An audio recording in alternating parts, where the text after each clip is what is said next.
All right, folks, here we are. This is game number 1, potentially 3 1v1s to determine the first win in a team game tournament. Then the rest will be 3v3s. We have Doubt for Gamer Legion here in the red, playing as the Japanese. We've got Lobo in the blue playing as the Malians. The map here is Arctic Circle.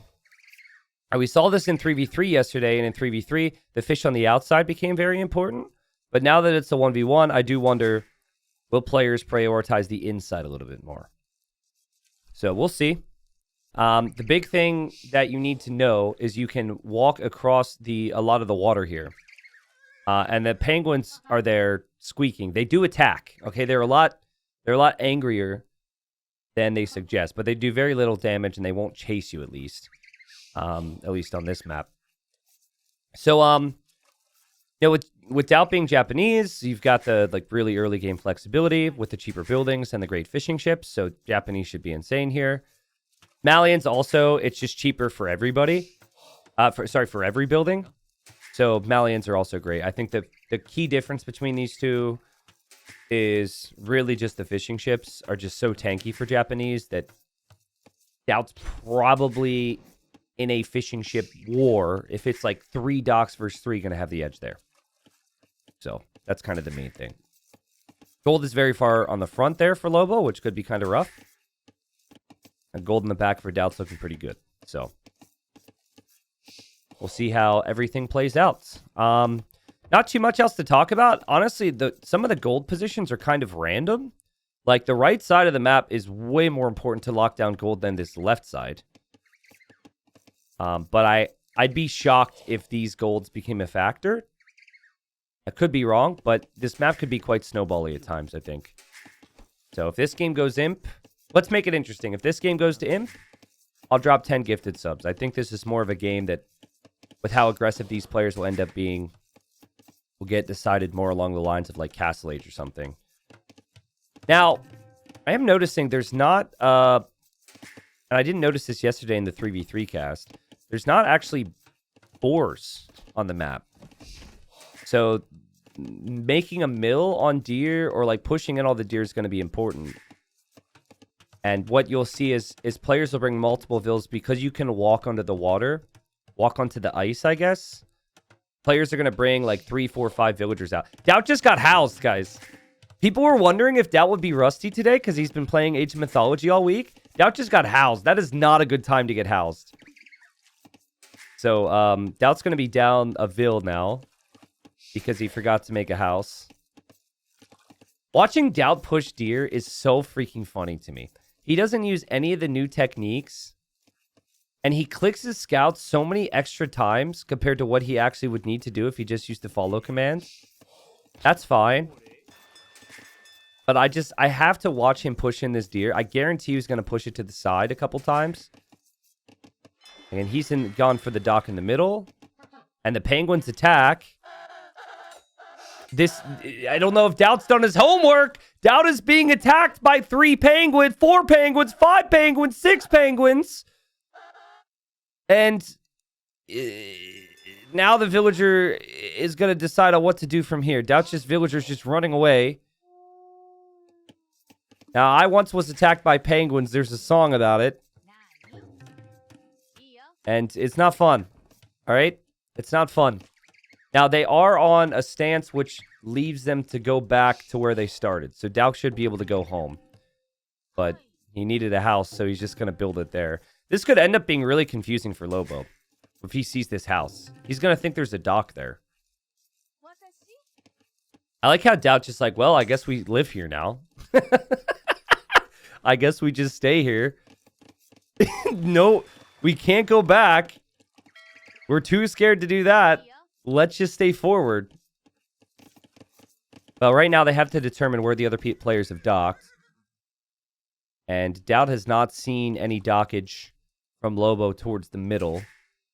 Knows where the TC is now. Lobo, he tends to be a pretty greedy player. He's really good with archers, walls and archers. And again, you're going to see that he's going to see this house and think there's a dock there, which is really funny. There will be a dock here for Doubt, so he's going to go double dock to protect his fish in the middle. I think it's really hard to contest the other person's water because if they go 2 docks where they started, you're going to need an additional 2 docks somewhere where you aren't already docked. It's big investment, so we might just have both players fishing freely. And Doubt, I think, realizing the situation is going to squeeze in 2 more fishing ships, which, why not? Lobo still doesn't know with certainty the situation with the docks, though. So if he were to just add fire galleys right now, like maybe you're okay with adding 1 just so Doubt Scout isn't annoying. But if he goes 2 fire galleys on the outside, it's really kind of a waste. And Lobo's up a little bit faster here, and Lobo's going to drop a barracks too. So this is going to be Lobo going into archers eventually. But his scout right now... God, I really hate... So I play against Lobo a bunch, right? And he's so good. But, like, I really don't like the lack of scouting. He always pushes in every deer. He's always walls first. He always makes those decisions. And, like, right, he assumes a lot. And so, like, right now... Okay, he will know the dock. There's a dock from Doubt in the middle now. But I want to see how he ends up playing this because... The fires on the outside certainly don't fit the situation. Doubt adding galleys in the middle makes a lot of sense, if you ask me. Doubt can also see the stable. So Lobo put the stable on the front of his base, and Doubt's right next to it. So now Doubt should know. Opponent's probably going to add some scouts. Doubt got Wheelbarrow, which is not really an effective upgrade when you're not farming. So I have to imagine he maybe got housed. And he's going to drop a barracks now quickly to get some spearmen out. Because he's expecting scouts. Meanwhile, Lobo still hasn't found the opponent's base at all. But this is how Lobo tends to play. He makes sure his eco's set up first. Because Doubt has 2 galleys, maybe it's worth trying to sneak a dock up and showing up with fires eventually. But when you're up against Japanese, you don't really consider doing that. What I think would suit the situation for Lobo is adding fish. He's got all this wood. Adding fish on the outside would be crazy here.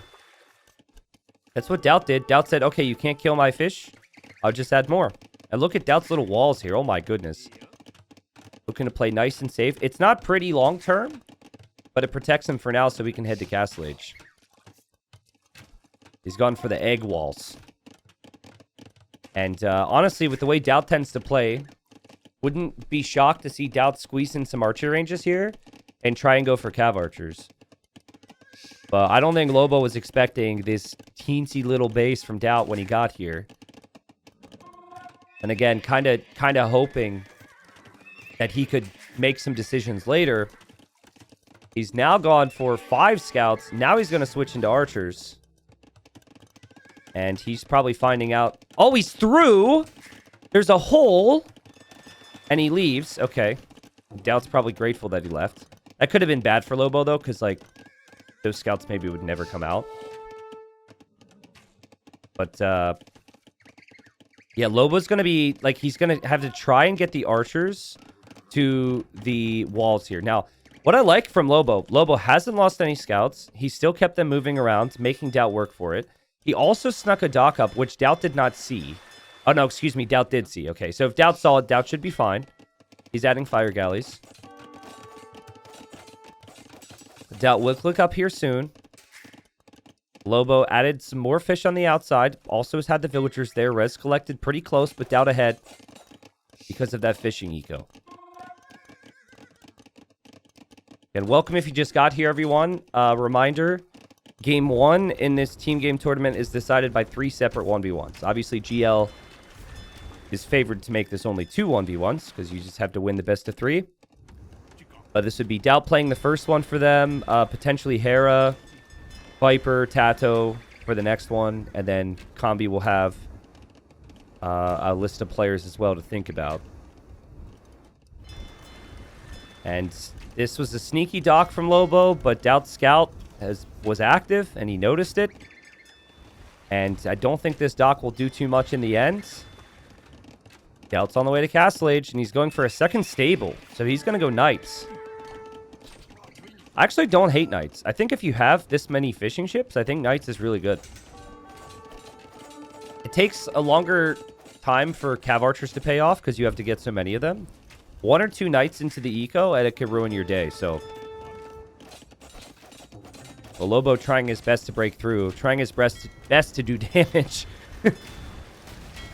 And here he's really not going to accomplish anything, and Doubt's fishing ships will stay alive.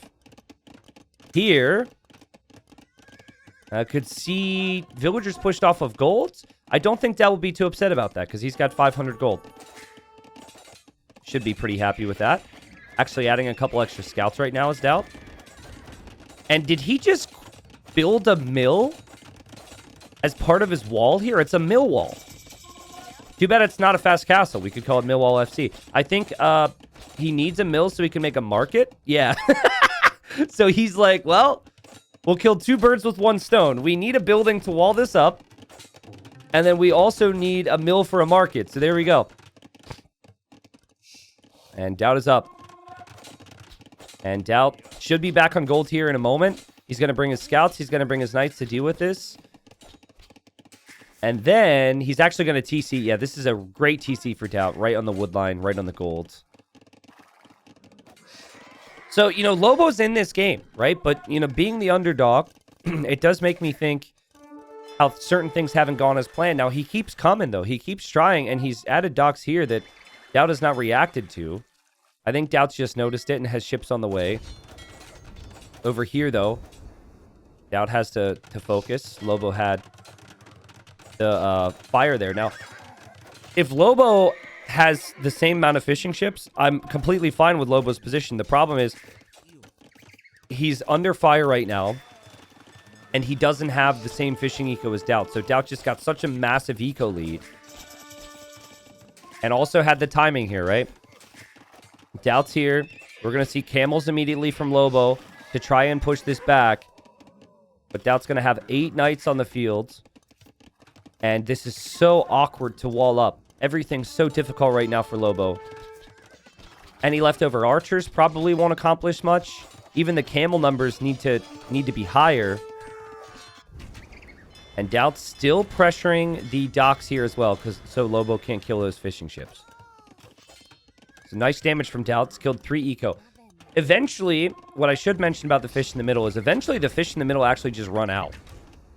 There's 6k food left there, but eventually that's not, you know, there's not as much food there. So if Lobo could hold, he can realistically just like redock and fish out here the entire game. And he is on camel. He is getting the war galley upgrade. And Doubt hasn't gotten that yet. Probably needs to consider it. He's 2 TCs. And now the ship upgrades come in for Lobo. And you know, Doubt's using his knights and as part of the fights on water here, but all his fishing ships are right next to this.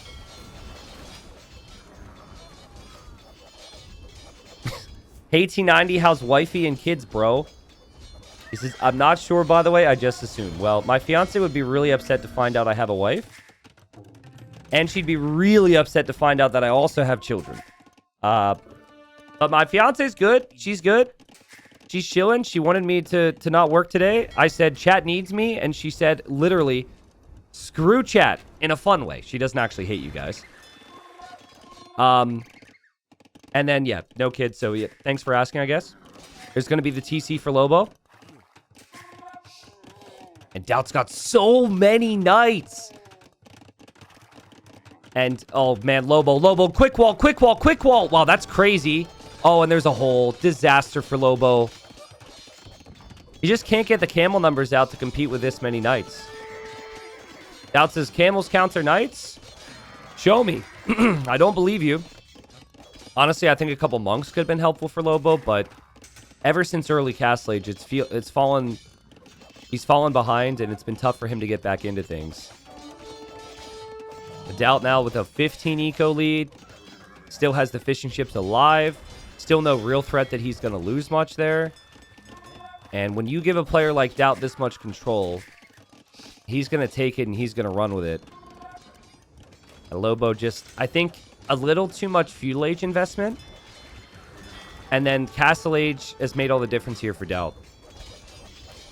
I actually like this from Doubt. He can bring the monks forward to convert the camels too. It's not that far away. Man, I would have expected Doubt to try Cav Archers with this matchup, and just because it's Doubt, but the Knight play was really good here. And takes out the final dock there from Lobo in the middle. And Lobo's going to try. He's of course, he doesn't want to let his team down here. If he could beat Doubt here, and one of his teammates would only have to beat Hera or Viper or Tato. That's it. They could potentially get the first win. But the reality is, Gamer Legion's the favorite, Combi's the underdogs, and the 1v1's even more so than the team games, in my opinion. The team games, they could actually put some strats together and combine. Here, there's not as many factors.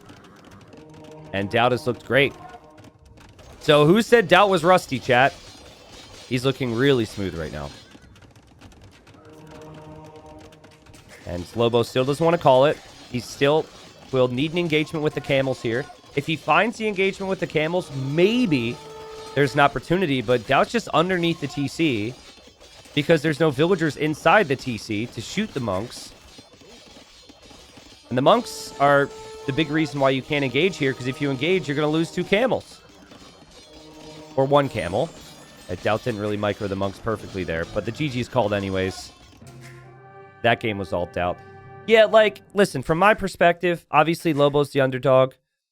But he did a lot of things in the early game without being informed, and Doubt made decisions based on what he actually scouted in the game. That's basically what I would sum it up as.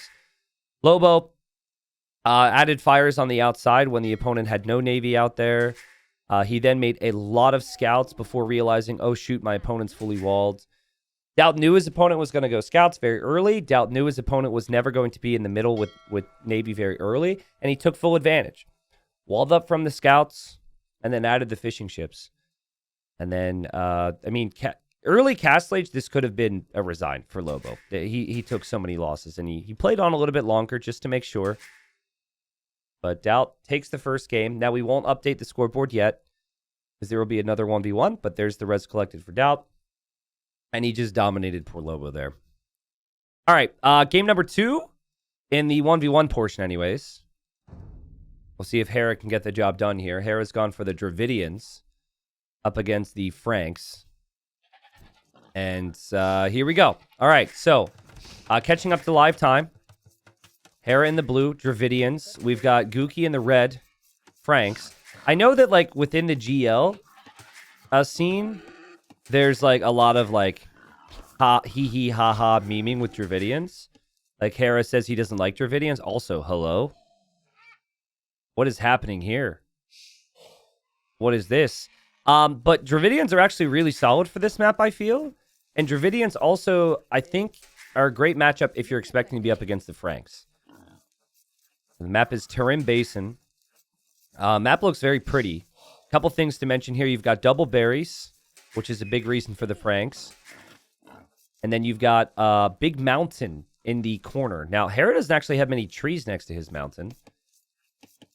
But I guess neither does Gookie. Now, the trees that are here have lots of wood, though. So it's 500 wood in the birch trees, and it's 300 wood on the Italian pines. And then you do have some gold around, but there's actually just not a lot of gold on this map. There's only... oh, apparently I'm wrong. Oh, shoot, I forgot about the corners. Oh, hi, I'm 290. There's not a lot of gold in this map. Sorry, there's not a lot of gold in most of the map except for the corners. And I doubt we will see the corners play a role here. But yeah, you could take down all these walls and you could get endless supply of gold if it gets there. Gookie is like 15, 16. And she's really good. She's from Mexico, as is the entirety of the Combi team. There's a lot to be excited for if you want to see up-and-coming players. And so Gookie looking to take down Hera here. If she were to do that, we would see a third 1v1 where another GL player and Combi player steps up to fight for the first point. Now, I know it's confusing, but it's important to state, so these are not actual units. This is like part of the terrain, and the units can't actually be selected or attacked. So the camel archer will not attack Hera here. And this is a pile of wood that has 1,000 wood on it. So Hera's just built one lumber camp on 1,000 wood, which he deemed worth it. I actually don't think that's worth it at all, because but there's other maps that have the pile of wood be like 10k, so he probably got confused.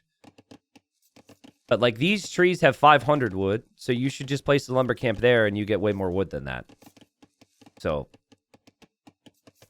Bazerman says Hera's actually not rusty. Yeah, he won't be rusty in AoE2 like maybe some of the other players are. I don't know how much he actually knows about the maps, though, because like that's an easy thing to check.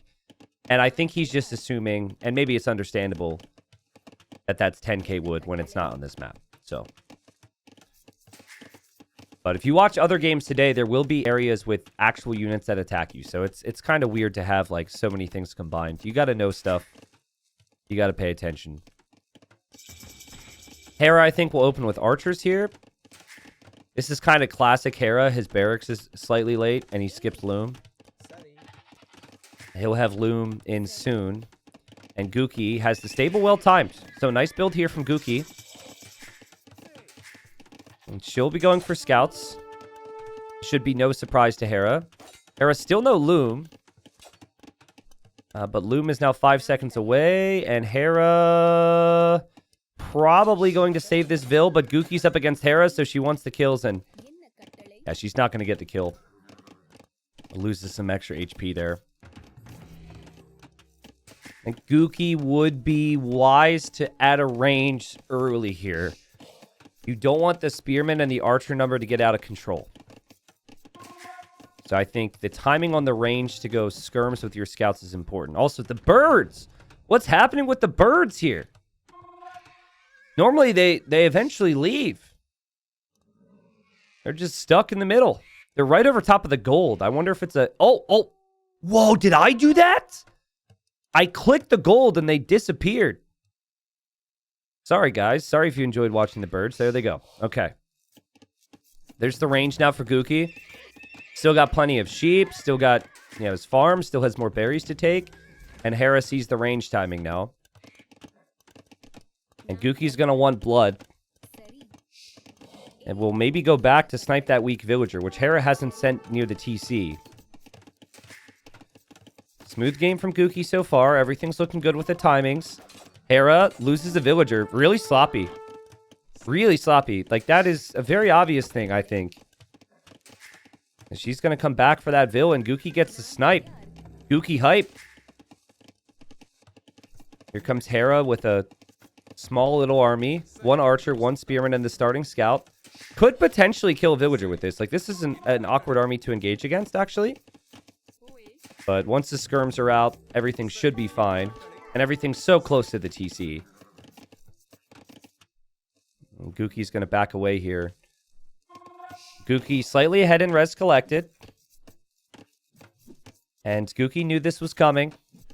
The danger now is the scout from Hera can always push back the skirm, so you need a spearman in there. And the spearman's in there, and Hera sees it.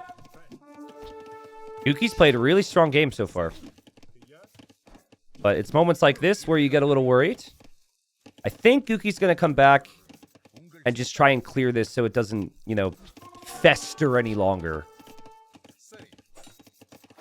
Yeah, what do the channel points look like right now? What are the bets on Hera? Probably pretty high. And Hera gets the villager kill. And that's what fletching does for you. And now Gookie takes a fight. This is not a great engagement. She didn't immediately group up everything there on the spear. Hera will take that engagement.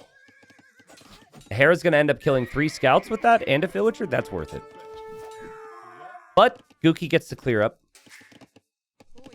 Looking back at Hera's eco. Both players kind of adding farms.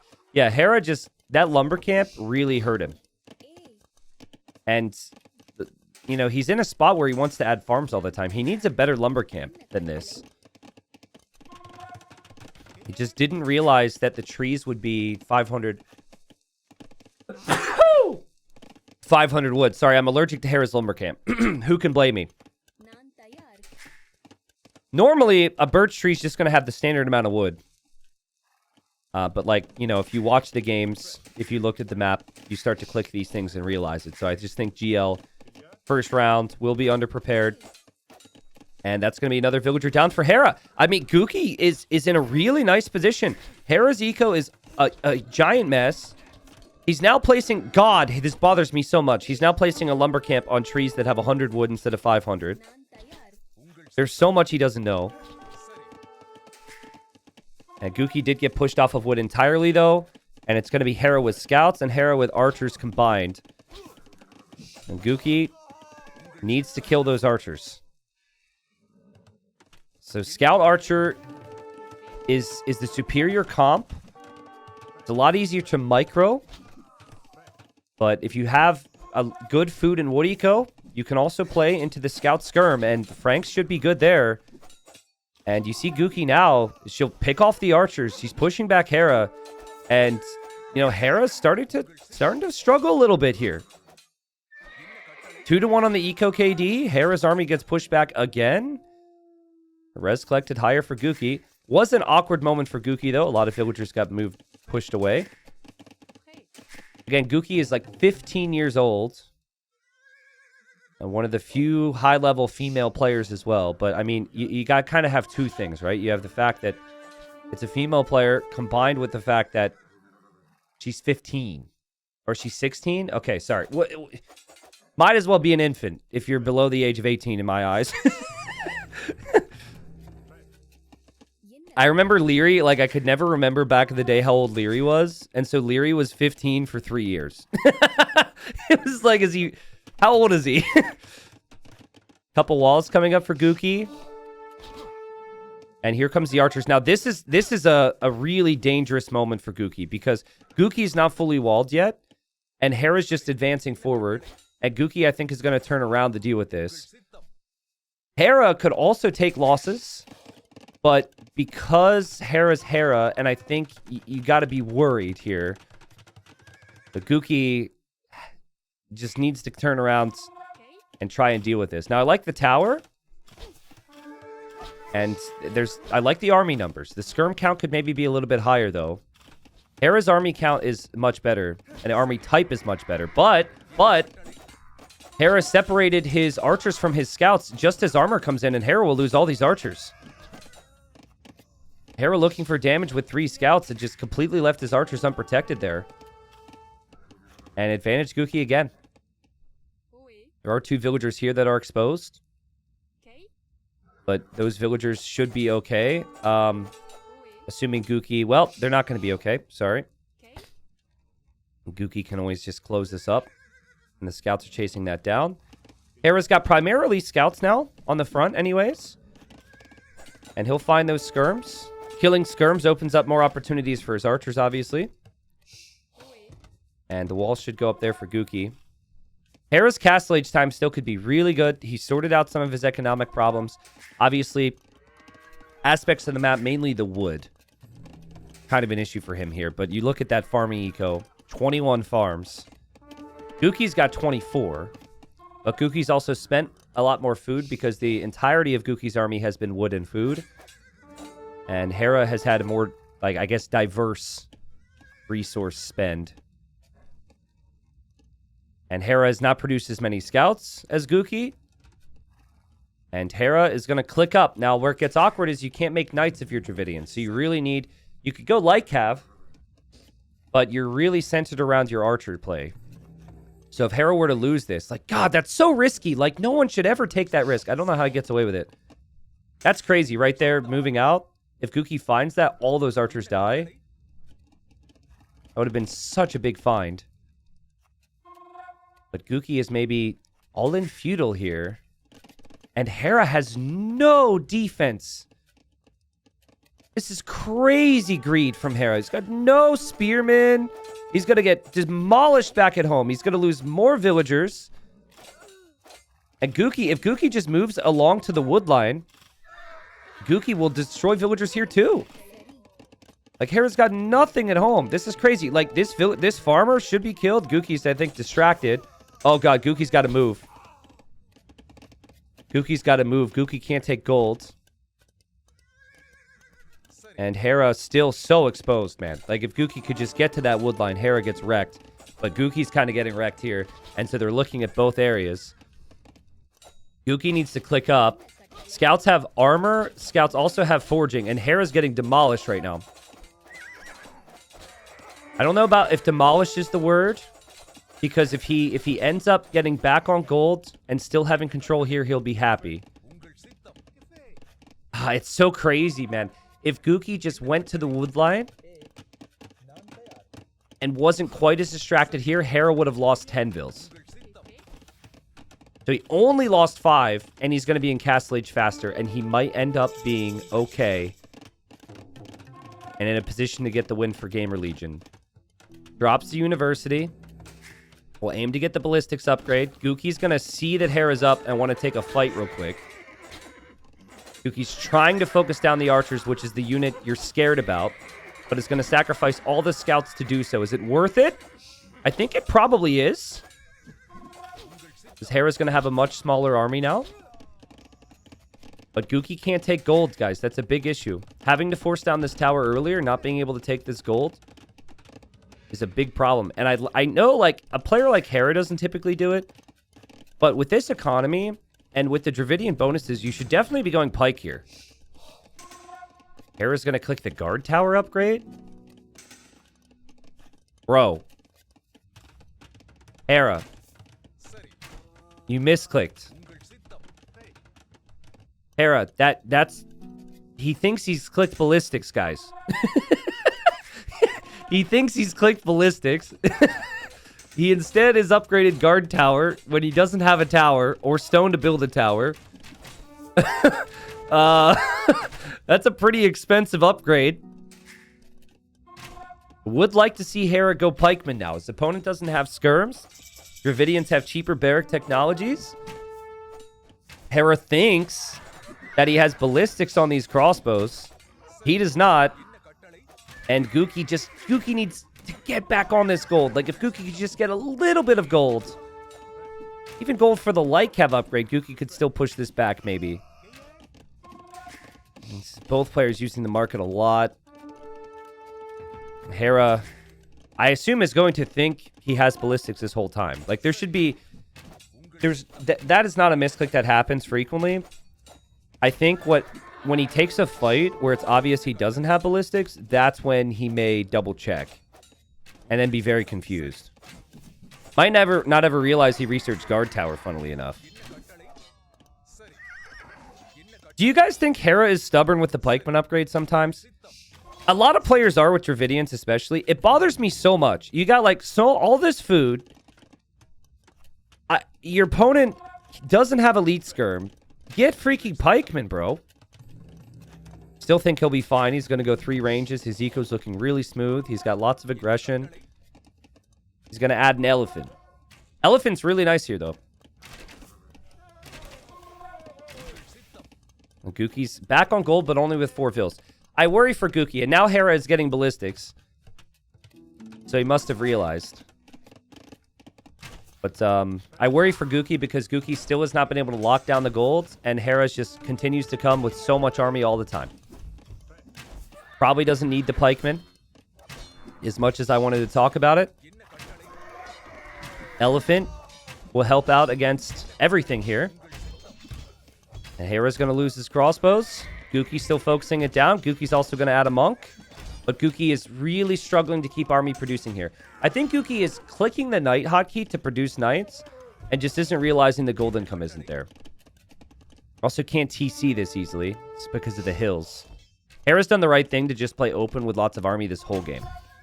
Because this is not a map where you're going to be able to really boom. Yeah, I think Gookie's in trouble now. And if the food could be spent, Gookie could maybe try and go into Elite Skirm again. Or Gookie could just be making more light cav. I'm seeing a lot of instances where the stables aren't producing. Hera, still no second TC, but 3 range archer production. For a while in this game, he was on 1. So he's going to be on 3 now. And Thumbring's going to be in now as well with the ballistics upgrade. And now Gookie tries to run, and Gookie's going to lose everything. And Gookie has had a really nice game here, But Hera's Hera, too consistent. And I think his crossbow number is going to be up to like 20 or 30 here soon. And with no gold, Gookie's not been able to get the timing on the upgrades. Couldn't really even consider Siege earlier, and this is looking painful for Gookie. And Hera will be able to win this one from here and take the first win for Gamer Legion. Yeah, I thought she played well. Like, Gookie gave Hera some problems in this game. So I think Gookie's played very well. She's a great player. I think that if she was a little bit more fortunate, maybe, with how some things happened in Feudal Age, she could have killed a lot more from Hera, too. The problem is with Hera, he always has that nice follow-up of that next army. So even if you get a villager lead on him, he's always producing that next army, and you need to be doing the same. And that was the issue in this game, is Gookie wouldn't have the follow-up army after an engagement was taken. Hera also gave Hera problems in this game. I agree. Like, it's not Hera's best game ever. Researching guard tower is kind of funny. I wonder if he's on stone now so he could make towers. Probably not. It's probably for a castle and the GG's called. Yeah, at this point, like, Gookie realizes she's going to lose the monks. She's going to lose everything here to the crossbows. And she hasn't been on gold for like 10 minutes, so. There was that moment where she had the scouts over here where, you know, you had two things happening at once, right? I don't remember the exact moment it was. I think it was these scouts. Yeah, so right here. So if she knew that Hera was on this wood line and went that direction, which I guess in some ways logically, once the wood is gone here, you got to look where you think he's going to be taking it. Hera gets destroyed there. These are scouts with armor and forging, and there's lots of hills involved, and there's 0 spears. The problem was Gookie's looking here, and Hera's winning this fight. So, like, Gookie basically, it's understandable, looking at this so she doesn't get killed and isn't able to really focus on the right moments here. So, obviously, Hera, the best defense there was offense for him. And then you have to think all the way back to, you know, was this tower needed? I think it was from Gookie because Hera had an army coming at one point, but it feels really bad to have towered that and then not be able to tower your gold here. Because the tower here could have saved the game. GG, though. I don't think Combi was ever expected to get a win in 1v1s here. And now GL earns their first point. Here we are, folks. Game number 2 in the Desert World Championships 2. And we've got the favorites for this event, Gamer Legion, all together here. We've got Hera in the blue on the flank playing as the Chinese. The pocket position, we have Tato. Tato's playing as the Burgundians. And then the other flank, we have the Viper playing as the Turks. On the other side of things, we have the Combi team. We've got in the red, Toe 12. I actually don't know which player this is. If someone could maybe tell me, maybe it's an alt for somebody playing as the Italians. In the yellow, we have Lobo playing as the Goths. And then the other flank is Gookie playing as the Portuguese. Now, I don't know what Hera's doing. Ah, wow, they've done their homework. Okay, so I was just going to talk about this, but I thought it was only in the middle. So in this map, there's trade posts. And if you collect the trade posts actually give you a trickle of resources. So Hera actually sent his king. Now, if you lose your king, you're dead.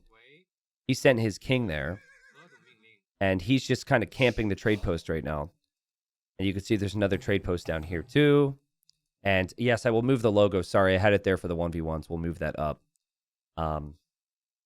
Now, Hera can't leave his king here forever, but in Dark Age, the king is faster than the scout, so it would make some sense to just sit there and get some resources. Now, the monument also gives you resources, and you can get the relics. So I've actually seen games where people will build the Siege Workshop and break through and get those relics early. We'll see how players choose to end up playing this. But yeah, if someone could do a little bit of research on who this TO12 player is, I'm not entirely sure. I think that... I'm trying to remember. They have Mariachi, who I guess this could be. They also had Mr. Osavo. Maybe they added another player and it's not on Liquipedia. But the Mexicans are really solid on closed maps. They play a ton of arena team games. And so, like, Lobo, that's kind of where he spends most of his time. And so I would expect this to be their best chance to get a win here. What do the workshops do? They give you resources, which can help in the early game, right? But the civilizations, I mean, from my perspective... Wait, guys, I think I know what we're going to see. Do you remember the video that I made on the video I made on the band strategy? In the 4v4, they did a sling to the Goth player to make condos. I think that this is going to be a sling here. They're going to sling Lobo to Imp, and he's going to go Siege Tower and full condos here. I'm looking at the stack of civs. Could be wrong. Portuguese could go organ guns. Maybe we just have one person sling. But the sling rules in this tournament, you're allowed to sling in feudal age. Some tournaments don't allow it. And Gookie, that's kind of funny. He's going to run and put the king inside of Lobo's castle. Okay. Let's see. Let's see if I'm right on that. But it would make some sense. Basically, if you're Italians, all your teammates can make condos. Goths then have cheap infantry, which applies to the condos. And if you can get the Goths players spam rolling, this could be really strong. Now, also, you can eat... Oh, those aren't camels. Those are deer. But there's other maps where you can eat camels. And for whatever reason, I thought it was a camel. Sorry. Oh, wow. How would you counter that? We've got a lot of good gunpowder civs on the other side, but condos are good against gunpowder. This could work. But I also am just guessing that right now, and I could be wrong. They also could have lots of reasons to play this standard. Like, it kind of feels like standard builds from both teams right now, from what I'm seeing. Maybe GL's too busy to have seen this happen in the earlier rounds. I know there was a sling in the earlier rounds that they definitely wouldn't have saw. That's going to be on my YouTube next week. Wait. Was the game with Smokey and Co. on this map, or was it another one? Because if you can sling with the trade workshops, if you can use the trade workshops as a market, which I'm not sure if you can... Oh, it was on this map and you can. Oh, shoot. Okay, so I didn't actually do all my homework. I saw bits and pieces of that game, and it's on my list for YouTube. But I didn't actually, I don't actually know, I didn't actually remember the map. So it already happened before, and yeah. Market Blacksmith is just Fast Castle for Gookie. We got Stable from Lobo. Okay, I'm not seeing Sling here now. But there was double Sling on this map, and it was actually a Dark Age Sling. So if you didn't see that, spoilers, that'll be on YouTube. But this doesn't look like Sling anymore. I kind of like this from Viper. This is the most Viper thing ever. He doesn't want a unit here. But he doesn't have a scout anymore, actually. So he just brought a vill out and made a mill. And now those villagers are always protecting the trade post there. So both teams have 2 trade posts. Tato has 1. Viper has 1. And then we've got Lobo with 1 and Gookie with 1. And Hera's actually going to bring a Vill here, too. So Hera's nearby. They're really putting a lot of value on this.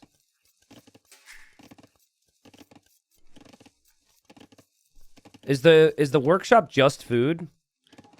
It's weird because there's different buildings that generate resources on different maps. But here we go. That's going to be Scout Edition from Lobo, and then Jerez gets forced away.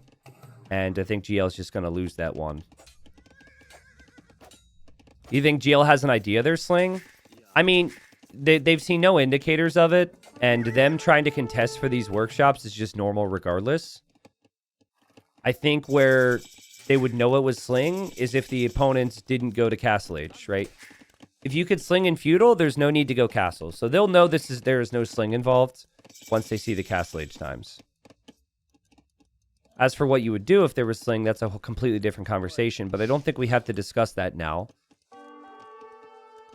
Or just some slight contests for these resources on the side. Hera's forward villager, which he was probably feeling pretty good about, is just going to die. But he is researching Bosal there, funnily enough. And Viper still has this workshop controlled with a Vil. And we could start to see Viper make some units here. Now, hold on. We got a Petard from Tato. Tato, I know, was watching a lot of the games. Tato was in our chat yesterday. And in some of those games, what people were doing is they would build one Petard. You only need one Petard to take out the walls in the middle. And then you can snag those relics. Viper's resources are looking perfect for a fast imp. And boom, clicks up to imp right after he makes it to castle. 27 eco for Viper, plus the trade shop. But that's going to change because the Genoese crossbowmen are here from red. Yellow has also made a Petard and also wants to get the relics in the middle. But Viper's eco is going to be rather fragile here. But fast imp, fast bombard cannons with Janissaries could be decent.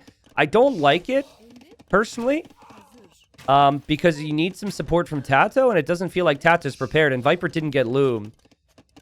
And Viper has no protection right now. And Viper's lost... Well, he's lost eco that is really hard to get back when you're going for the fast imp approach. There was a Petard in the middle from Tato. He's going to break through. And here's going to be the Petard from Lobo. It's actually not enough to take it out fully. I think it takes it down to 59 HP. Ah, 29. I knew there was a 9. Anyways, then you just bust it open with the Knights. And I think Tato knows that Lobo's thinking about the same thing, though, because he just saw the army here. Hera's just full boom. We'll probably make Chukanu later on. We also have Gookie full boom. Gookie's making some organ guns, and Hera's going to have to defend from that. And Viper is going to be an imp in 20 seconds, and the big thing he'll rely on is the bombard cannons. Hera just able to get the siege workshop up. And then in the middle, Relic going back home for Lobo. Hera's boom is insane. That is to be expected with the Chinese, though. And so that's why Gookie's looking to get some damage in. But it's going to be tough. Like, Hera's boom is going to be crazy here. Viper has 24 Vils. 24 Vils. But, like, if it's just a 1v1 between him and Red, he could win it with the bombard cannon and with the Janissaries. Is that a record for the fast imp time? Not really, because this tournament you start with extra Vils on this map. There's also the trade post. I mean, maybe it will be. I don't know. There's just other elements of this map that other maps don't have. And Viper's bombard cannon is out. I think Red knows now. We see imp, so the longer Red holds against us, the better it is for him because Red's got such a big eco. Tato still focusing on the middle, kills the monk. Might have even been multiple monks from Lobo. And Tato does not want Lobo to get any more. Organ guns now from Gookie. They haven't done much to Hera. And they'll get over towards Tato's base. But Tato shouldn't be too worried by that. You can tell Hera's communicating that that's where the organ guns will probably show up. So Genoese, the real weakness of them is their lack of range. They only have 6 range in Castle Age. And the Janissaries, even though these are just Castle Age Janissaries, even though he's an imp, you know, they have 7 range. So this is a great opportunity for Viper. And he's already starting to pressure. Remember, this is Regicide. So if you lose your king, you're defeated. Red's going to run with the king on the backside, which is good foresight. But, you know, Combi's got the better eco. But that's solely because of the difference between Viper and between Toe 12 here. And I'm putting a lot of confidence in Viper right now. As long as he keeps his army together. A little risky here from Viper. It didn't keep his army together. Everything is split up. And, I mean, I spoke too soon. This is horrible for Viper. In an all-in push, you can't get crazy. You can't move your army away from your bombard cannons. And oh my goodness, Viper.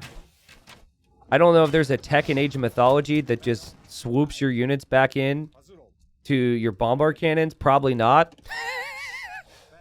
But, you know, it's been playing a little bit of that this week. And that is just not something you can afford to lose. Because now he's twice as far behind Red. That was mean. It was not mean. Nice engagement there from Lobo. Lobo will kill the monk from Tato. Or maybe not. No, it does get the kill. Fight's still pretty close. Hera's eco is still insane, but Guki's kind of done a good job as well. Hera's going to go Imp, and I think Mass Chukunu.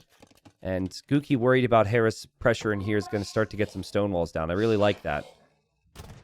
Now, I still think Viper's army is potentially better here. But it just slowed down the push, right? Bombard cannons, when you only have like 30 vills, losing a 500 resource unit really slows down the push. Red's got to click Imp here. It's cheaper for the Italians. Red's got to recognize that. Red could have been up a minute or two ago. But obviously under a lot of pressure right now. Tato's still hoping to get these relics and still controlling the middle. Did get 2 relics on the outside too, Tato. Tato's had a really smooth game. You know, I'm worried for Red, guys. I know that Viper could have maybe pushed Red a little bit faster, but this is still a long time till Red can make it to Imp. And the units aren't getting any better. What Red could use is some support. But Lobo is still, like, super preoccupied with engaging the middle area. So they're all kind of fighting 3 separate 1v1s, right? And then I think Hera should have a really good position over Guki as well. Hera's economy is looking good. So this is looking good for GL, in my opinion. Perhaps expected, but this is the home map for Combi. Is it Combi? Or is it Combi? I kind of say both sometimes. Red still isn't clicked up? What in the world? What's going on here? Wait, I must be crazy. Where did Red's resources go? Is there sling happening that's not showing right now?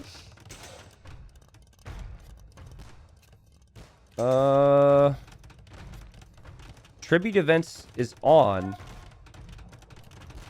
I don't exactly know where Red's resources are. I'm a little confused right now. Maybe just sunk it all into buying stone to keep the castle up and is hoping to make more Genoese. But Viper's KD looking pretty tasty now. And if Red's never going to get Imp, this is only going to get worse. And Viper should recognize that this pressure is working right now. One big volley away from Red losing everything here. And the Genoese dive in. This is horrible for Red. Horrible. I thought maybe some support would come, but Tato is still keeping Yellow preoccupied. And Viper's fast Imp has looked near perfect ever since he lost that bombard cannon. Now, here, this is an engagement I don't see that frequently. Elite Chukunu against Elite Organs. I think Elite Organs should shred. But they're not elite yet. For either player. Goths also should be really good support player. So I think we might see some condos soon from Lobo to come save Red. I mean, Red is like... As long as Red doesn't lose 30, 40 vills, Red is still going to be a valuable asset to the team. Viper loses this army. I'm not sure how valuable he is anymore. You could tell he continues to bait Viper into just firing on his units so his castle can stay up. Yeah, I think Red just sunk all of his eco into keeping this castle up. Has put well over 1,000 stone into repairing that. Tato swooped in to support Hera here. And most of the organs for Guki went down, guys. 16 kills for Tato's... why did I forget the name? What in the world are they? The Coustelier, thank you. Viper continues to dominate. Lobo's going to eventually send support, but Hera's dropping forward castles, and Hera's got the trebs. Guki's falling apart.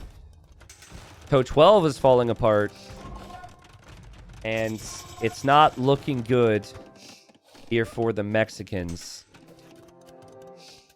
I think it kind of was 3 separate 1v1s in which each Gamer Legion player outperformed. Honestly. Okay, here come the condos.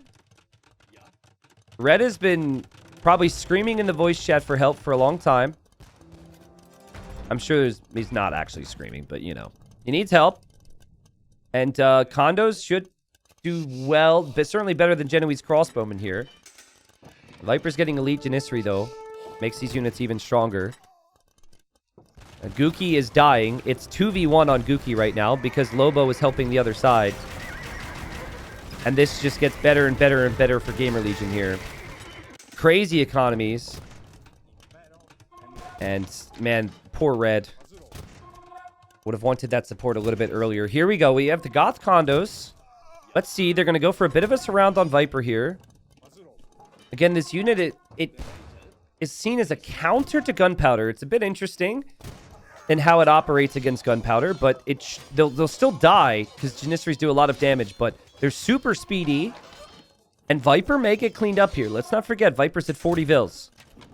So Viper's not going to be in Red's position. Red's going to be at 100 Vils. And boom. Viper's going to lose everything. And hold on. Is there a chance for them? If they can hold Gookie's side, maybe they're still in this. The population is very close. 400 population for both teams. Now, I think they have exchanged saving Red for losing Gookie, though. Gookie needs castles. Gookie won't have the castles. And Gookie needs support. And now, what form of support can Yellow send? Condos aren't as helpful anymore. And Hera actually sending all of his excess resources to Viper. So Viper's going to get a bit of a boom going, get back into this. And I'm sure he'll be making more Janissaries as well. I think the Goth player is going to have to carry here. I think, like, but anything you make against one unit on this side, it just dies to the other, right? If you make Halbs against the Custilier, it dies to the Chukunu. If you make Huskarls for the Chukunu, it dies to the Custilier. That's a problem. Oh my goodness! Viper just Hodored it and held the door open. Dude, if they could defeat Viper right now, can you imagine? That would be crazy. Viper, no offense, I love you, bro, but I'd really love for you to get sniped right now. It would make the game so much more interesting. It's not gonna happen. I'm not sure exactly what transpired there. But Tato's here immediately. Viper was like, Tati, help. And Viper will be fine. Gookie is not fine. And Red is going to try and get a push on here on Viper, but even he will probably struggle against Tato.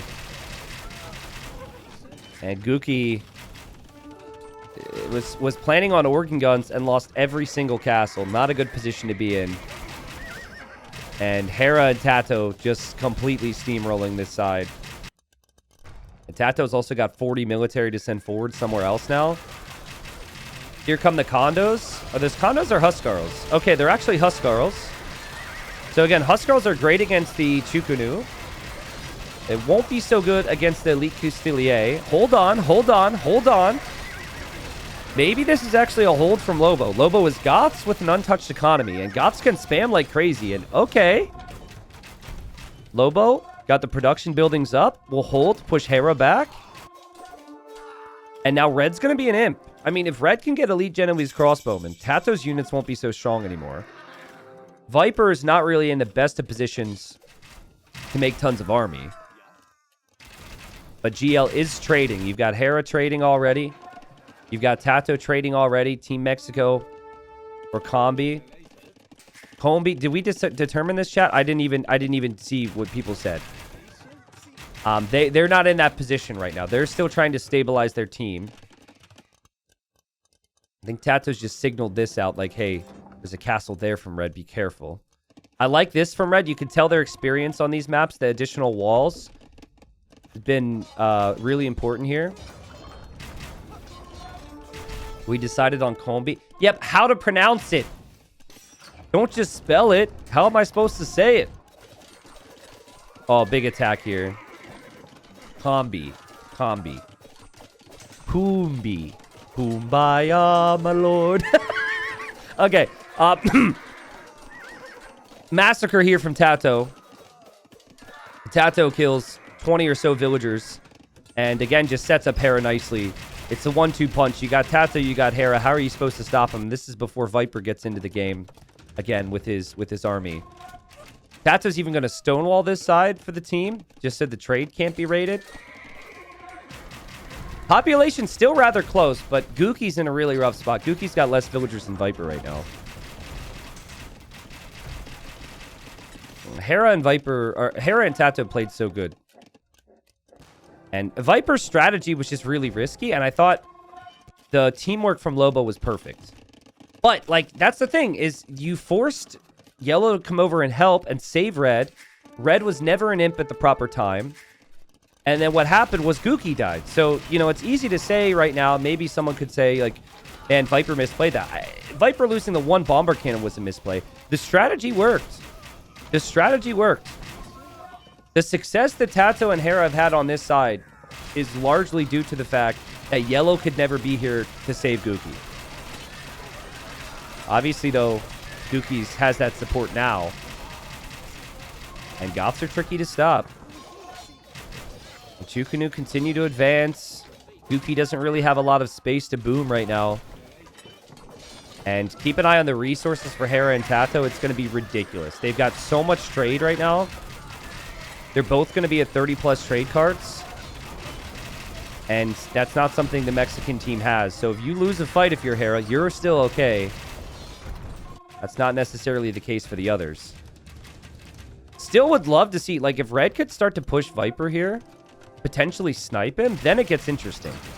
I don't think Viper's ever going to be sniped. He's got lots of military. He actually has been working with Tato against this castle in the middle.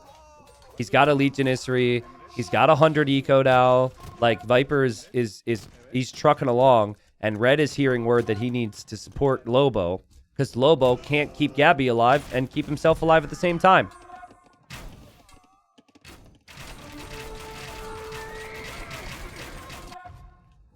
A very good game. A game that, in my opinion, is much closer than the 1v1s, to be expected, right?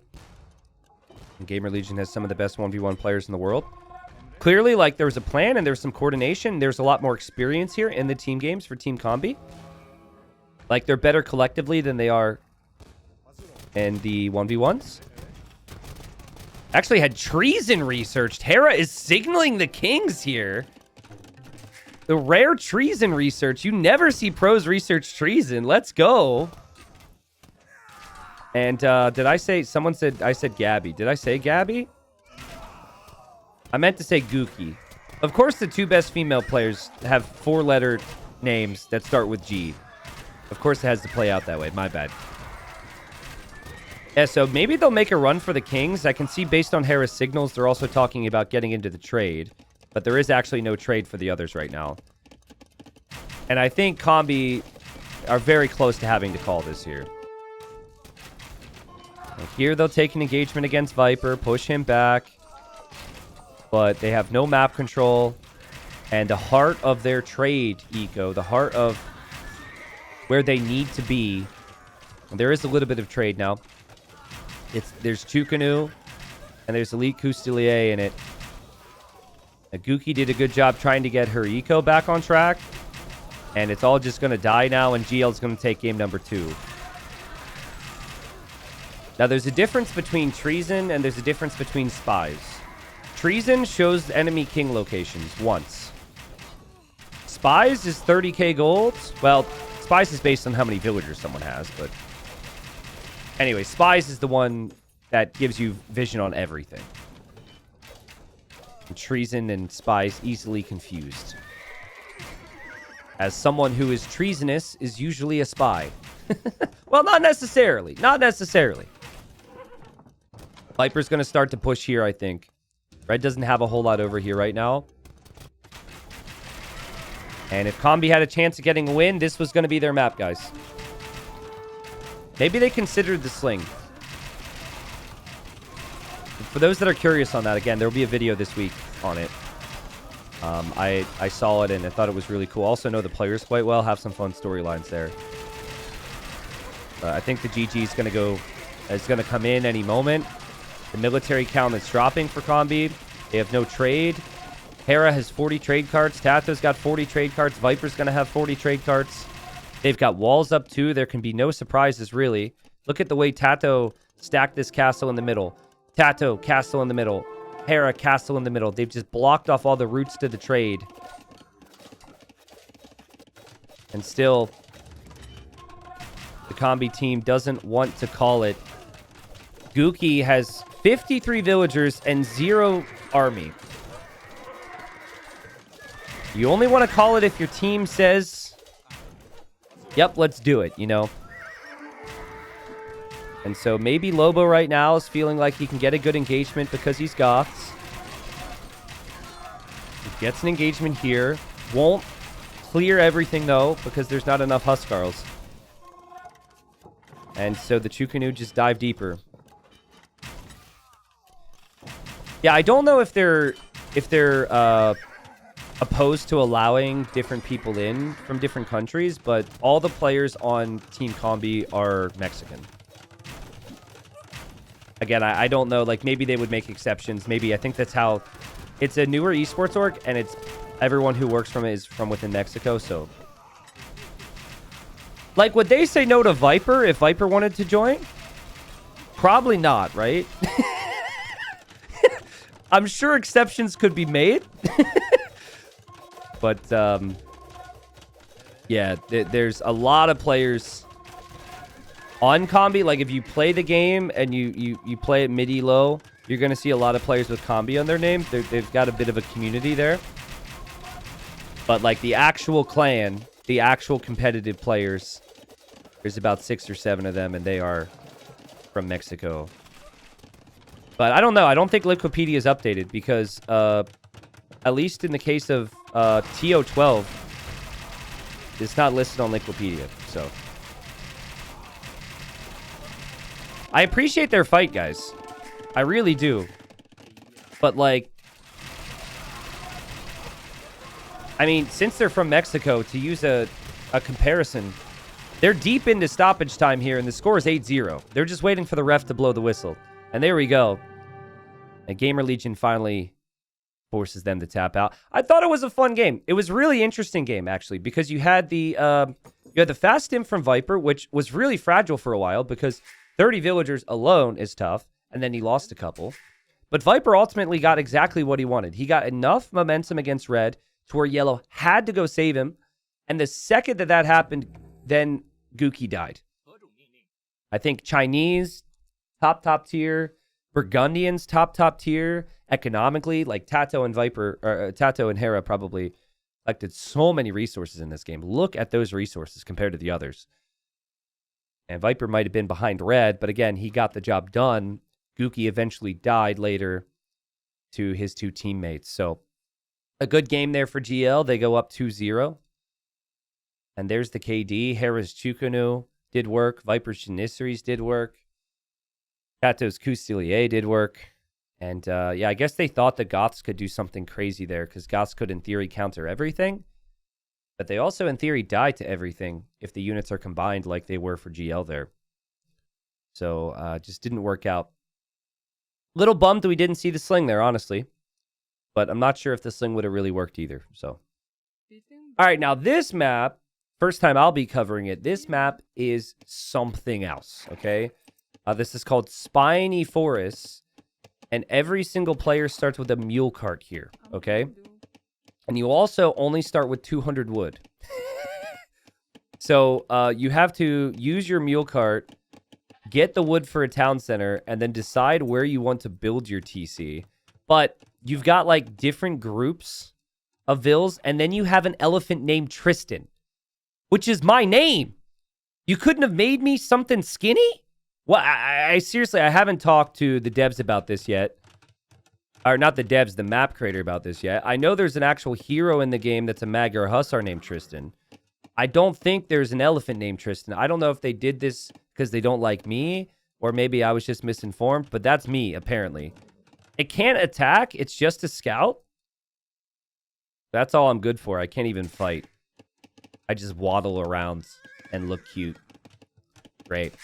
So, I guess quickly we should introduce the teams, right? We got Lobo. The colors have changed now, too. I guess Gamer Legion asked for even colors, so they could have Viper in yellow. So that's confusing. We got Lobo in the blue now for Combi, playing as the Mongols. In the green, we have Uzi playing as the Saracens. Tristan just died! Tristan just died underneath Tato's TC.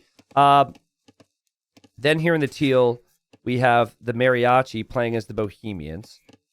Against Mariachi on his side, we've got Hera. Now, can someone explain to me what this is? Does everyone start with this to heal Tristan? This is a mounted monk. I believe that's what that is. Hera's playing as the Bengalis. In the yellow, then, we have Viper playing as the Persians. And then, obviously, we got Tato playing as the Malay. Yeah, so they start with a mounted monk, probably so they can heal up Tristan. So that's nice. It looks very cool. Galloping around there. Now, I think you're able to build multiple TCs in Dark Age on this map. So, I think we're going to see, like, a bunch of town centers come up. Again, I didn't cover this map yet. I've watched a lot of games, though. And, yeah, this is the one. So, yeah, you can go up to 3 town centers. Maybe there's no cap, but I think everyone tends to go 3. So, this is just going to be a boomy game. I have seen games where players would try and go army. But the boom, because you can have TCs to protect everything, is usually pretty strong. Also, you can eat the camels, as you might have seen over here. Camels are actually edible here. And I gotta hand it to the scripter here. This is a really unique map. It's really cool, all the aspects that could be played. It makes sense for the Combi team. They like their boomy games. So it makes sense that they would pick this after picking a Fortress-style map.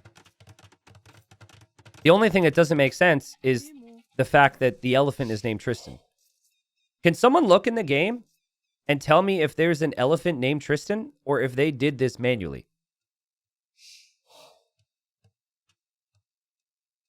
I don't know. It makes perfect sense. Stop it. All right. Maybe me 2 years ago at that one Red Bull event, I resembled this elephant, you know?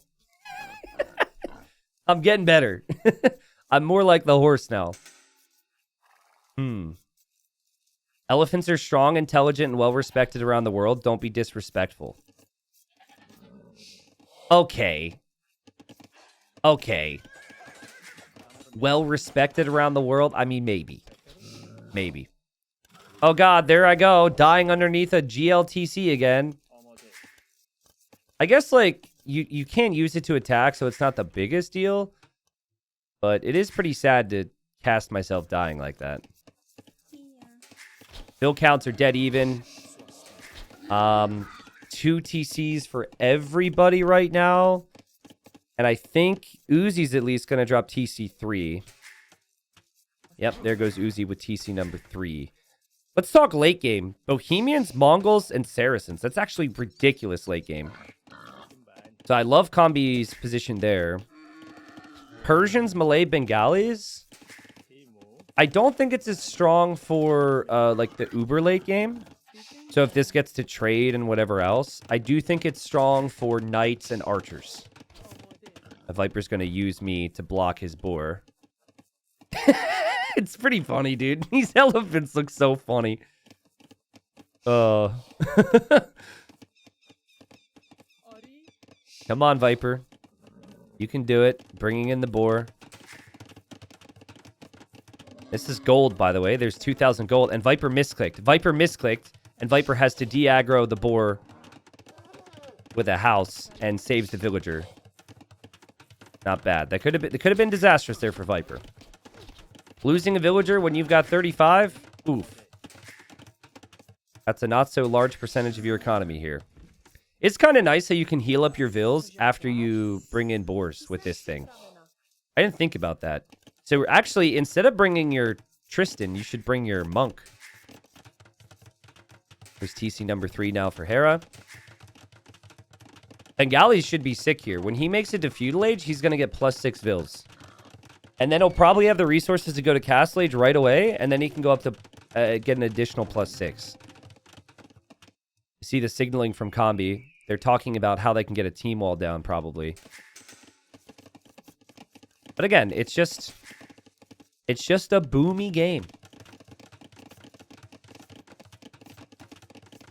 Yeah, so this map is customized, and a lot of the maps are customized, so you can actually eat the camels.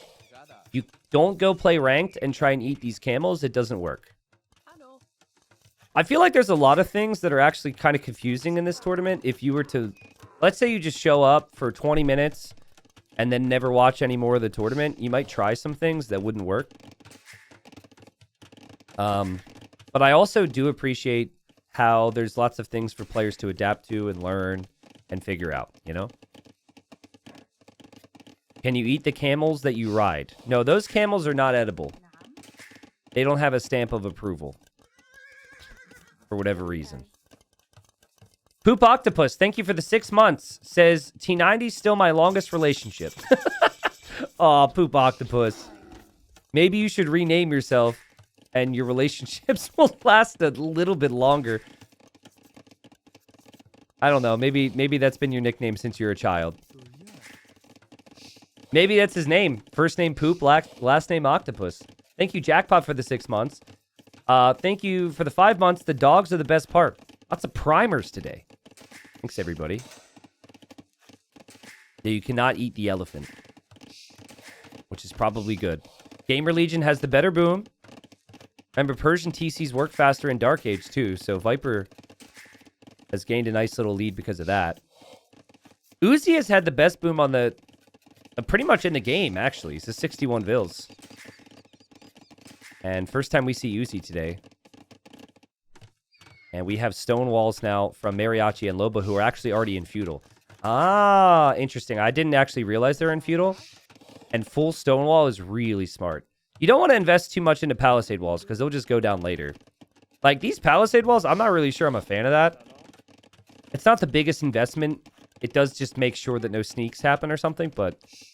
Stonewall's the way to do it. They want this game to go late. They want Hufnitsa for the Bohemians. They want Elite Mangadai for the Mongols. Maybe Mamelukes, Siege Onagers.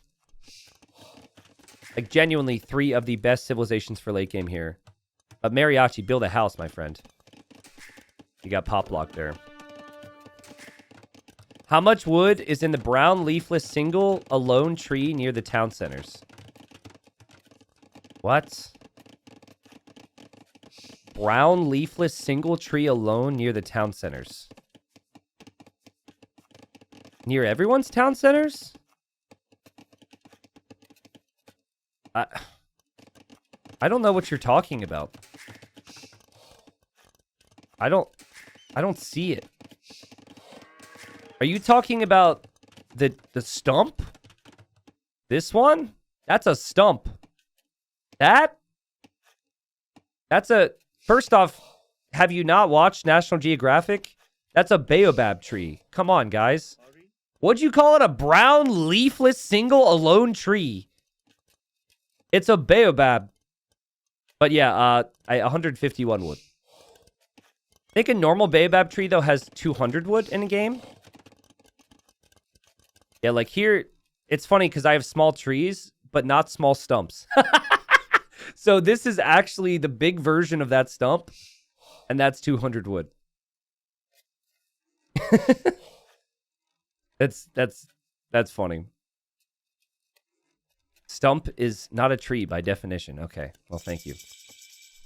So I think Castle Age is going to come in for everybody really quickly. Like, obviously, we just have Gamer Legion now hitting the next stage, just hitting Feudal. But if you look at their resources, they're ready to go Castle Age right away. We could see actual Elite War Elephants in this game. It's very rare, but it would be a very Viper thing to do. They're up 2-0. They're the heavy favorites. He got a crazy boom. It would be a very Viper thing to try and go for Elite War Elephants. I also see he's on stone. I don't know what the conversations are going to be like. Hera's going to want to go for elephants as well, probably. He's going to want elephant archers. Tato's Malay. Tato could also go elephants. We could have a 3-elephant squad. Because Malay in a normal game would probably go archers. But here, I think we're going to see elephant, elephant, elephant. One elephant is cheap and weak. One elephant is expensive and strong. Another elephant is, well, expensive and strong, but fire arrows. And then they have Tristan to lead the way. All right. Cool. I always feel like the elite war elephants look really sad, you know? Like, if you stare at them for a little bit too long, they're not happy to be under there. And when they die, too, you know, they just don't sound too happy about it. I don't know if there's a single death sound where someone does sound happy when they die. You know, but there's a little bit more acceptance, you know? It's like they chose to be there. They get it. When they go, oh, they get it. They knew what they were getting into. All right. Imp should follow soon after. We got the buildings coming up here for Lobo. You know what I want to see? I want them to blindly expect triple elephant, and I want to see drill scorpions. Drill scorpions from Mongols would be sick. Bohemians could... Well, it's kind of tricky. I actually don't think bombard cannons are that good against elephants. If anything, you might want onager. But you still got to go Hoofneets if you're Bohemians. You'd be a fool not to. It's your best unit by far. Saracens could go... Dude, Mamelukes? Mamelukes are going to feast if they go triple elephant. All right, which Gamer Legion player is going to bail and back out of the elephant idea first? Which person's going to think, okay, this is not going to work, so we're not going to try it first? Hera, for sure. Tato and Viper are okay losing a game. Just to give it a shot. I think Hera's definitely going to be like, not me. Not okay. Yeah, Viper's more in it for the memes. Okay, Tato 2 stable, so that still means it could be elephants. He did attack there with an elephant. It could be like just a little treb push from Tato, though. I think he wants to drop a castle here. Tato, be careful. Oh my god. There's a mangonel there. Tato's going to drop the castle further back. Wonder if Hera will try Ratha. Doesn't look like it.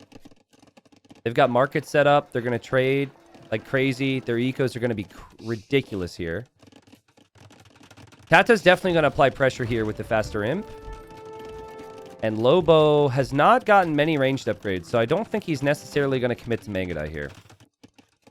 And Uzi's making Mamelukes. Oh, one of my favorite units. I'm so excited. Let's go. Mameluke is such a good unit. The main weakness of the Mameluke is just getting to it. But if you can get them, they can pretty much compete with anything. I think heavy Siege Onager would be the problem. And GL does not have a single Siege Onager Civ. Okay, Tato hasn't made lots of elephants. I'm very sad. Viper has not made a single military unit yet. He's stacking castles. This will definitely be elephants from Viper. It's going to be a bit of a treb war between Lobo and Tato here. Potentially. But Tato has not really been able to make any progress. And we've got the Mamelukes there in support. Hera's economy is ridiculous. I think, like, Mariachi's kind of underperformed a little bit. But he is the weaker player compared to the others. And his Civ takes a lot more time to cook, you know? Hera's Civ you can kind of toss in the microwave, and you just kind of like popcorn. Newvilles just pop out of nowhere. Bohemians, you've got to put that bad boy in the oven for 40 minutes, and then you've got Hoofnitsa, and that's where the Civ feels strong.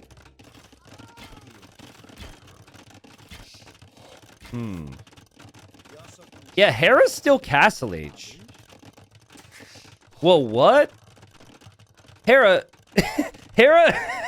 is gonna meme Hera's going to try and get above 200 eco here.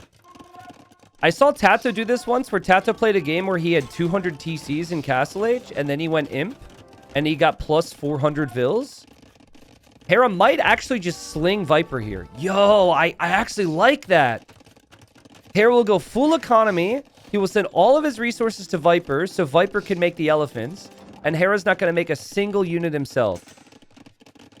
Yeah, Tato had 200 TCs. The game crashed, by the way. When he got plus 400 Vils, the game crashed like a second later.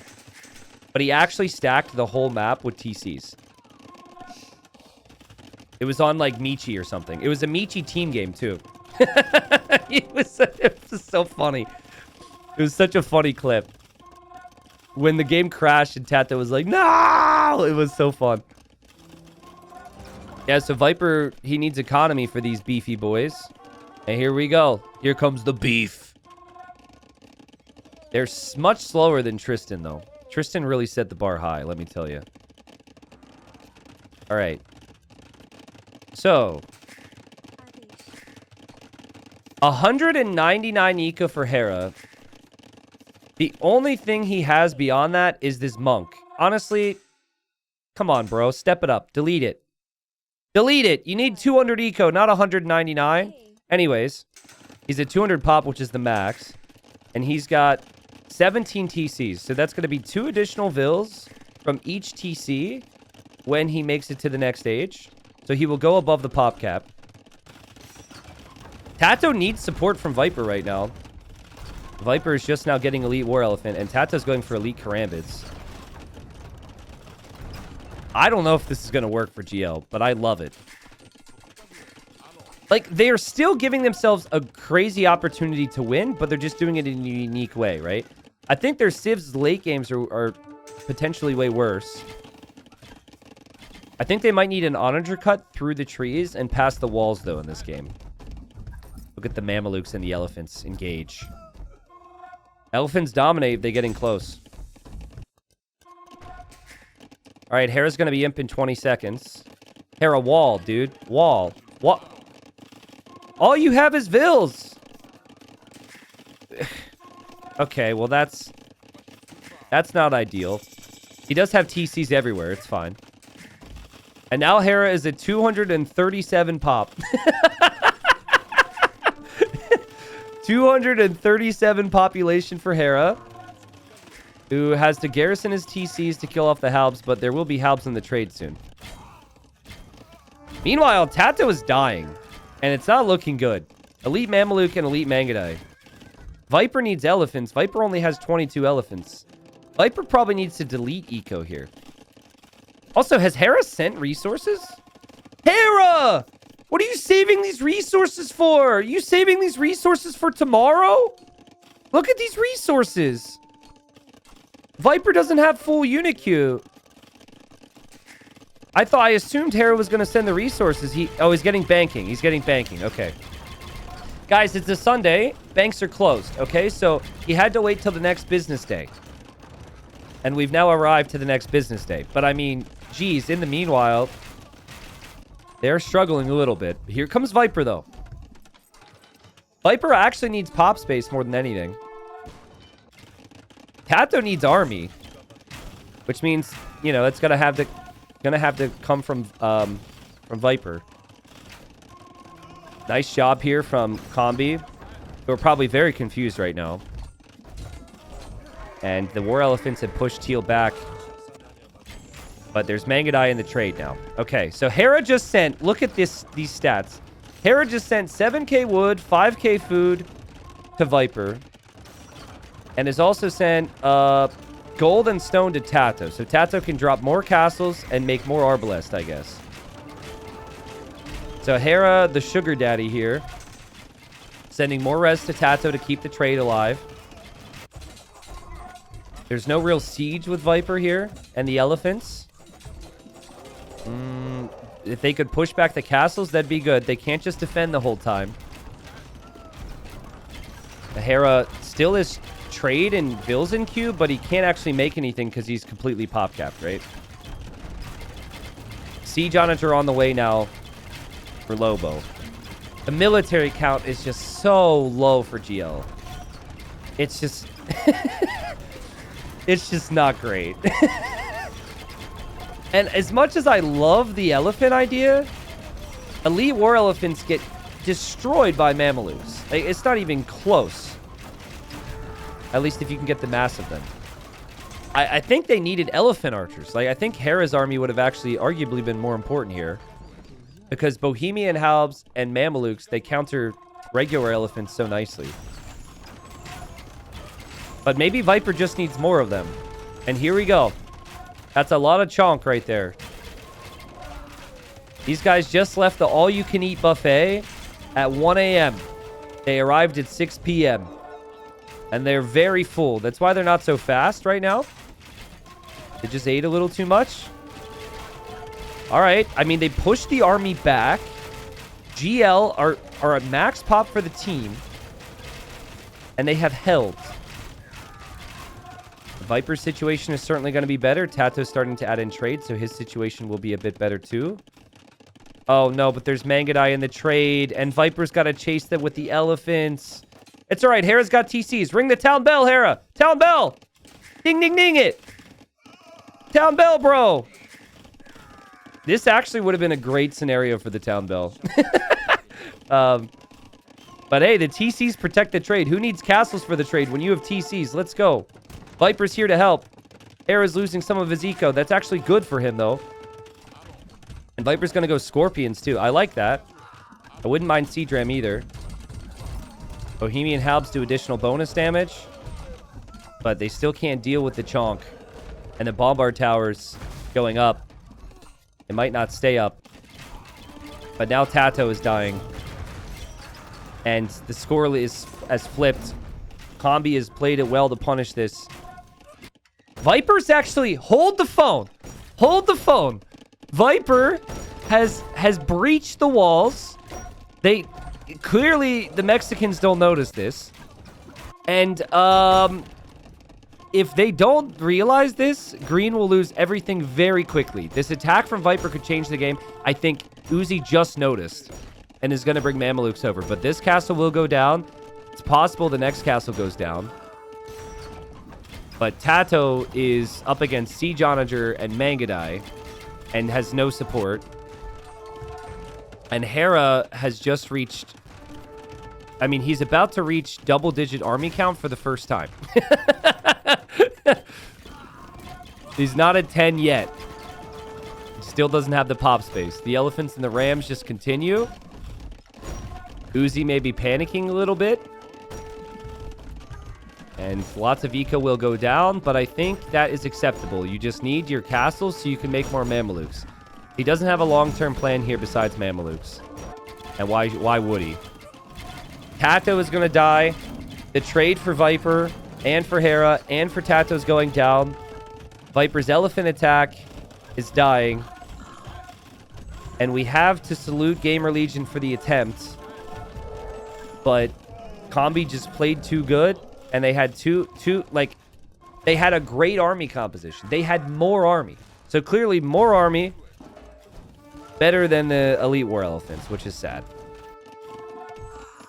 I think if Saracens weren't in the game, though, I think if Mamelukes didn't exist, and they had any other civ, I think this could have worked a lot easier. It's just Mamelukes are so quick, and they kill elephants so fast. You could also say the same about Mongols, maybe, but I actually don't think Mangadai are near as good as the Mamelukes are, as demonstrated by, like, this right here. And then, of course, there's Bohemian Halbs. Now, Hera's lost a lot of pop, so Hera's actually going to have an army to fight with now. And I think the Elephant Archers could have been great against Halpoof needs it. So, you know, there is that.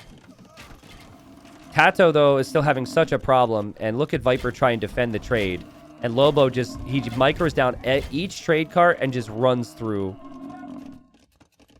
And, you know, there's not a lot you can do to stop that. Lobo's doing a great job.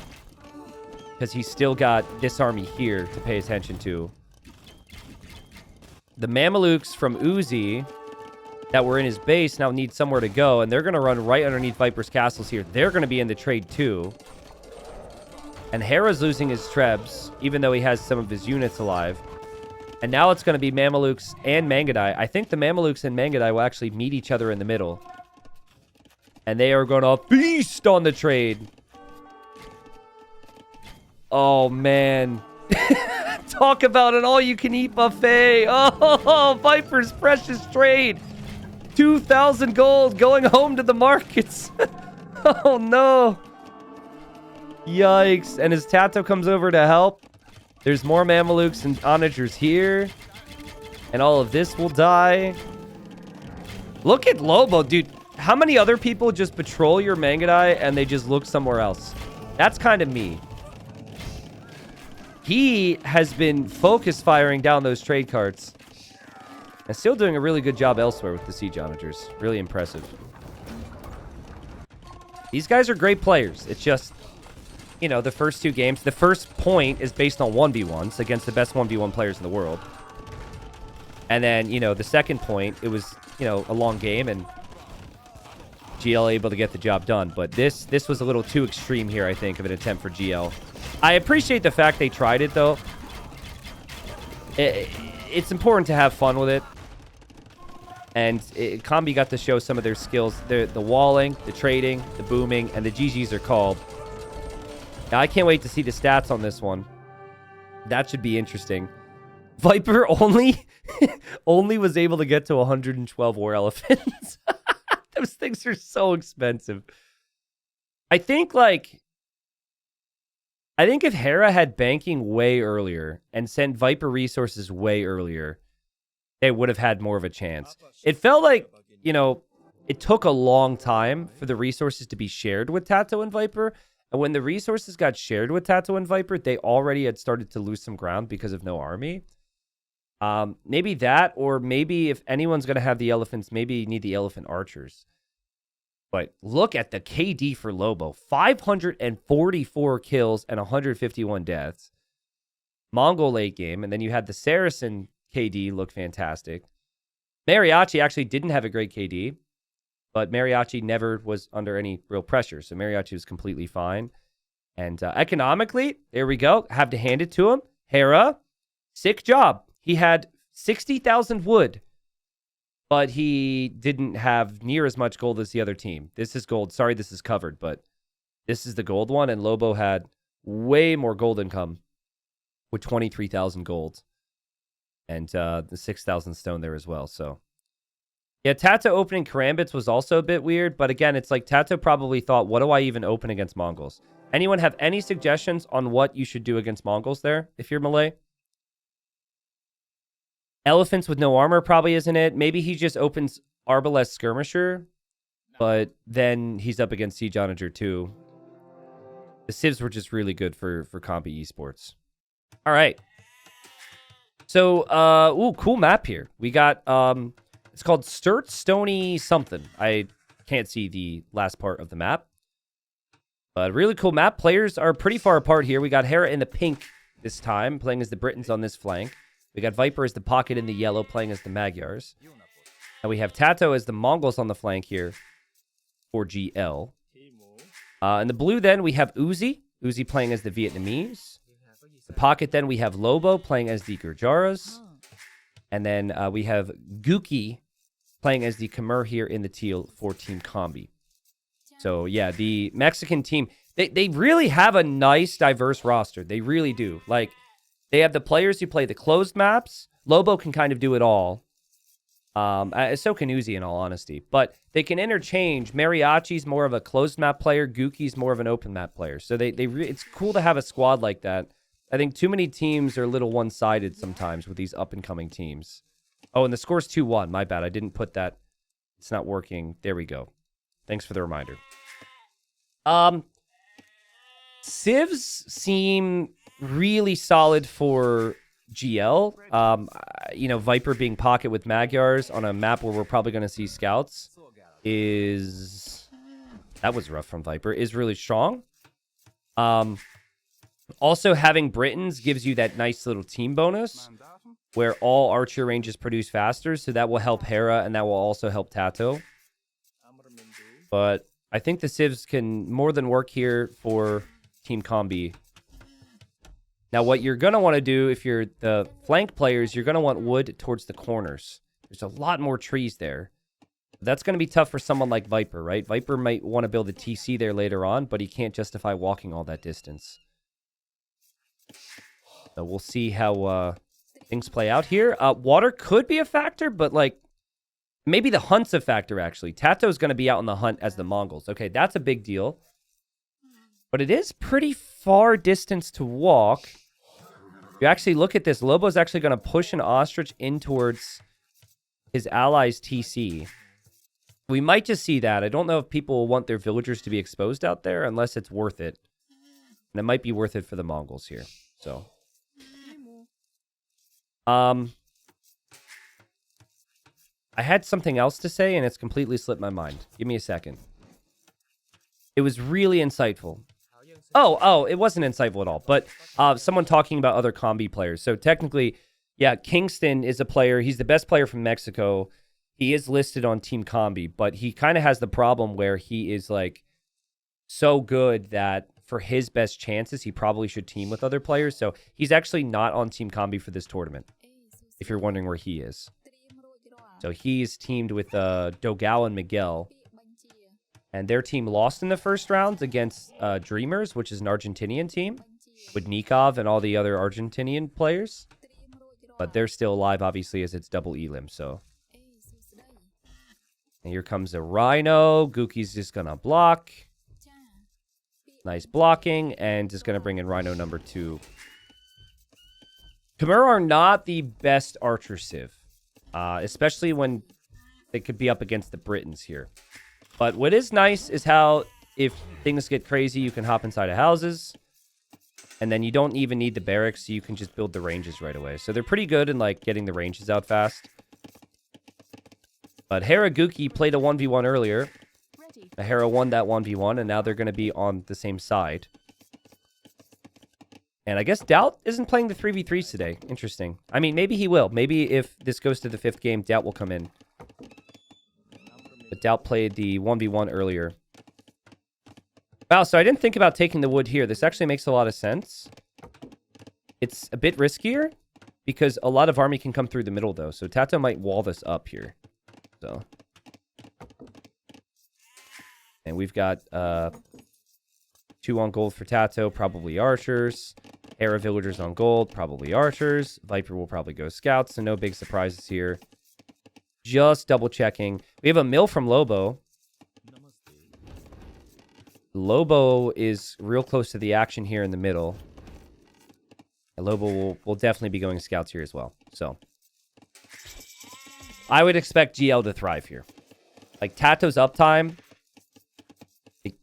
And with how good Tato... Well, his range is delayed, actually.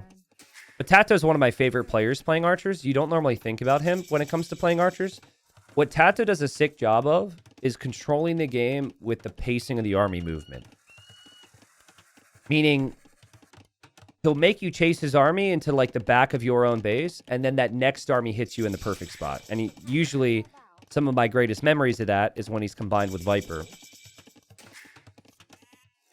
I think that would make sense. Like, you just kind of let Hera do his thing. But you could have Viper combined with either player, of course. Normally where the scouts are right now gives you an indicator of what the plan is. And right now, Viper and Hera, their scouts are together. And Lobo has come a long way for this wood. He's got, like, no vills back at home. And Lobo's just now on the way to feudal. This build... This leaves him very exposed. Very late uptime compared to the others. Viper's already making scouts. Lobo is just... I guess because he's built his whole strategy around taking all this hunt. It's come at a cost. But this will give GL a nice army lead. And should be really dangerous. Okay. Matt just says we need GL to split and form 2 teams. Well, they have 4 players. It's a 3v3 tournament, so don't think that's possible. We'll see how GL perform. Obviously, they're the favorites in this event. I think any favorite in this event is even more of a favorite because the first game is decided by 1v1s. So that's huge for them. I think the second round could be interesting. Just because they haven't, you know, prepared a ton compared to some other teams because they don't have to. Second round is when they could be up against Capoch, Andy, and Slam. So it's definitely a higher tier of players there. But we'll see if they can get the job done here. Hera on the move with Viper. So they've let Tato on his own on the other side. And here they are against Gookie. Gookie's actually not open with archers here. Gookie's going to open with scouts. Gookie has some scouts over at Hera's side. And Viper and Hera will struggle to kill villagers just because of the Khmer bonuses, but they're harassing Gookie right now, and Gookie's coming back home. Meanwhile, we got Stonewall through the middle right now from Lobo. Interesting. So this is definitely some type of thought-out strat. And Lobo is going to be adding scouts as well, so it's double scouts from them. And Tato's kind of shifted into more of a defensive play, and he's just going to get his walls down. But Viper, ooh, Viper's here to stop the walls. Viper's here to stop the walls, and I think Lobo just realized he's been found. If the walls went down, it would have been really interesting, because Viper still could have got through. I'm not sure if I love it. But still an interesting thought. But the walls won't complete. And Hera's archers still moving around. The Viper is going to group up with Hera here. Now, there's a lot of scouts for Gookie, and there's a lot of scouts for Lobo here. But they probably need upgrades against this many archers. And Lobo's going to try and get some of these walls down. It is actually blocked off for now. But Viper could just open that up if he wants. All the pressure that was going to hit Gookie is now heading over to hit Lobo. Tato and Lobo still engaging over here. Gamer Legion's got so much more army here. Because we have Hera on double range. We have Tato on double range. And the two scout players are just one stable, right? And they were faster to the next stage, too. I think this is just going to unravel so fast here on Combi. They didn't have competitive uptimes, and the production from Gamer Legion has been insane. And they've gotten here so fast. They had to walk a really long distance to get here. And Gamer Legion should know right now that the other team has to stop this. So they're all going to converge on this. Hera over here killing Gookie with a couple archers. And we got all three Mexican players here to jump on Viper and Hera. Let's see how the micro goes. That is a lot of army here from Combi. The problem, guys, is Tato is through on the other side. As this is happening, Uzi has no army at home. He didn't get his walls down. And while they'll kill Hera and they'll kill Viper here, Uzi gets demolished. And you could tell it might have been a hole between the range and the stone. He tried to get the gate down. If you have to go save your teammates, you can't save yourself, and that devastates Uzi. He's off of gold. He can't make archers. Yikes. And now they're going to have to come back to kill Tato. This is kind of the thing we talked about with Tato. If he gets into the back of your base, he's going to make sure that he wastes as much of your time as possible. That'll open up opportunities for Hera and for Viper. And Hera gets another Vil kill on Gookie here. He's gotten multiple this game for similar reasons. Gookie couldn't be at home. And now Tato's running around. He sees all this army, though. So he's just going to try and buy as much time as possible. So 3 people are on him. He's going to lose his archers. Nice job here from Combi to get on him quickly here. So Tato couldn't get too far away. And Tato's going to get cleared up. Viper and Hera are still on top of Gookie here, and Gookie just cannot breathe at the moment with her farming eco. And Tato is back to business here, battering on Uzi's walls. And on the way to Castle Age 2. Hera will probably click up soon. Drops the market now. We'll buy some food and click up. Got crazy archer numbers. And Viper's still making lots of scouts, but the second he stops scout production, his eco will fly and he'll be in Castle Age 2. He's on 3 stables right now. And the wall from Lobo, it didn't really do much except funnel all that pressure to Gookie. If I'm Gookie, I'm like, Well, thanks, bro. It saves you. It did a great job at keeping you protected. But no, I mean, regardless, the pressure's going to hit somebody. And I guess my point is you want, if you're going to stonewall, you probably want it to save more than just one little choke. As long as Lobo comes here to support, you know, that's their best case scenario. But that's a lot of archers. If they don't engage against Hera's archers before these upgrades come in, they are dead.